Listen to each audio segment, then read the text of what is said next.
De mi parte, señora, muchísimas gracias. Quisiera preguntarle sobre esta negativa del gobierno. Ayer usted lo puntualizaba en relación a que prefieren darse recursos a mega obras, pero y no atender a los chicos que requieren la vacunación contra el COVID. ¿Es darles la espalda a los niños del país para dar preferencia a esas obras? Bueno, sin lugar a dudas, las prioridades del gobierno federal están totalmente desordenadas y hay una equivocación brutal.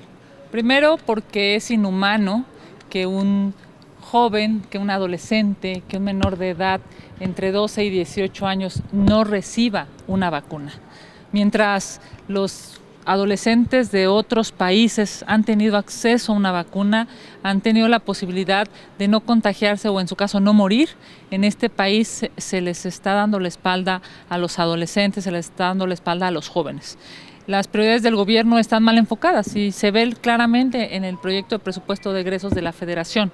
Lo que el presidente de la República está mandando como mensaje es que le importa más una refinería obsoleta que la vida de los mexicanos en un momento en el que estamos atravesando una pandemia que claramente tiene ya más de 500,000 de familias en luto. El presidente de la República parece ser que no ha entendido la prioridad de un primer mandatario en medio de una pandemia.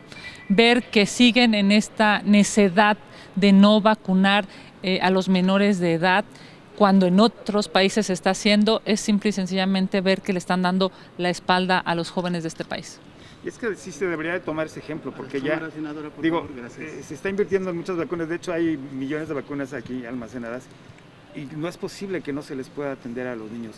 Además, pues, irían más seguros a la escuela. Bueno, es que el problema de un contagio no solamente repercute en la persona contagiada, sino en todo lo que impacta, además en su familia. Que un joven, un adolescente, un menor de edad se contagie, no solamente es el daño que puede tener él para su persona, sino el impacto que tendrá en su casa, en sus relaciones personales, con sus amigos, con sus vecinos. Ese es el gran error de este gobierno. No hizo pruebas para saber quiénes estábamos contagiados, mientras en otros países sí se hacían pruebas, y ahora no quiere contagiar, no quiere, prever los contagios en esta etapa tan complicada. ¿Qué estamos viendo hoy? Que los mexicanos siguen falleciendo. No solamente, de hecho, en este país, sino en el mundo sigue habiendo una cantidad de contagios lastimosa. Yo creo que el gobierno tiene que reflexionar y tiene que redirigir las prioridades en la toma de decisiones, en las políticas públicas y en el presupuesto. Es que no es posible que solamente en México pues los chicos tengan que acudir a los papás de los ampararse. Chicos, al amparo, ¿no? Claro, el amparo me parece que, si bien es cierto, es una posibilidad jurídica, refrenda lastimosamente que el gobierno le está dando la espalda a los jóvenes en este país. Ahora, yo de mi parte, en relación a la comparecencia de Gertz Manero, porque ha sido señalado por diferentes asuntos, ¿por qué no se cita comparecer? O sea, ¿qué es lo que está focalizando para que venga a comparecer? Claramente en Morena tienen una prioridad y es proteger a todos en el gobierno federal. Si ustedes se dan cuenta, es increíble, pero en esta legislatura que inicia e incluso en la legislatura que terminó, no se puede citar a comparecer a casi nadie. No dejan que haya una comparecencia, ya no digamos para reclamar, sino para escuchar. Pareciera ser que hay un blindaje lastimoso, diría yo, para los mexicanos.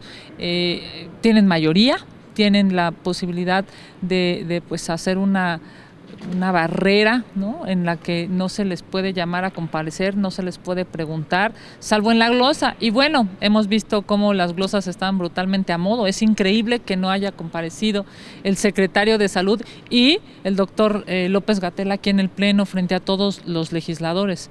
Hay una encomienda terrible, diría yo, por parte del gobierno para que aquí no dejen pasar ninguna comparecencia, pase lo que pase y haya escándalo tras escándalo. ¿Cuándo hemos visto aquí a Bartlett después de todo lo que ha hecho? Salió en los Pandora Papers y no ha venido a comparecer. Está claramente después de sus 20 tantas casas y no ha venido a comparecer. Ahora va a ser si se llegara, y ojalá y no, si se llegara a aprobar la tóxica reforma eléctrica, el poder lo va a tener Bartlett. Es increíble que sigan obsesionados en seguirle dando más poder a alguien que, por cierto, pues piensa como un político del siglo pasado. Sería bueno, ya hablando de la comparecencia de Bartlett, sería bueno que viniera Bartlett a explicar, ¿no? Porque fueron a explicar allá la supuesta reforma eléctrica en Palacio Nacional, que fue a medias. Debería de venir él y dar la cara aquí y a defender también sus dichos, ¿no? Debería de venir él y varios servidores públicos, que uno, digamos, de los responsables de la mayor cantidad de corrupción en este gobierno no venga, no sea citado, no venga a dar cuentas, incluso a defender su posición. Es terrible porque demuestra que no hay contrapesos, demuestra que hay una subordinación lastimosa del poder legislativo para no tocar a ningún servidor público de este gobierno. Y qué mal, porque ellos dijeron que iban a transformar este país y bueno, son peores, creo, que lo que criticaban, ¿no?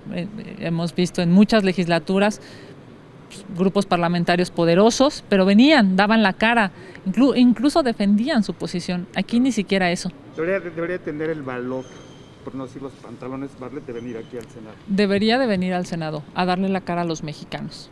Senadora, ¿qué opinión le merece que hoy el Grupo Plural se reunió con el secretario de Gobernación y él les ofreció reunirse con el director de la CFE y con la secretaria de Energía para que les explique sus dudas en lo de la reforma eléctrica, y aquí no viene? ¿Eso es positivo? ¿Que se reúna con 5 nada más y no con el Pleno?